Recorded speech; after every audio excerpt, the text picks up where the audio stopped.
Welcome to Penrose Learning, where we make understanding easy.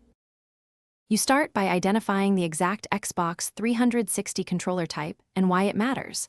Wired units already bypass batteries, wireless units need a power source. Once done, gather a USB power cable or a 5V regulated supply and a powered USB port. This provides the stable voltage the board expects. Make sure you have basic tools, screwdriver, tape, and optional AA cells because you will open the shell. This active prep prevents guesses later and gets you straight into the conversion steps. Next, open the controller to expose the battery compartment and the PCB. You do this to access the VCC and ground traces that originally fed from the pack. Carefully solder a 5V lead to the VCC pad and ground to chassis ground. This supplies power without the original pack.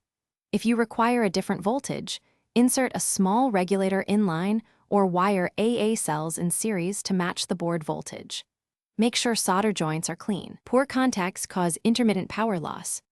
Finally, reassemble the shell, secure the new wiring so it won't strain the board, and test the controller with your console or PC receiver. You want stable lights and button responses. If it fails to power, check polarity first. Reverse polarity stops the board, or re-examine solder joints and measure regulator output. These are the most common faults. Make sure to insulate exposed joints to prevent shorts. One key troubleshooting tip. A multimeter will quickly reveal missing continuity or incorrect voltage. Use it. Thanks for watching. If this was helpful, leave a like and consider subscribing. See you next time.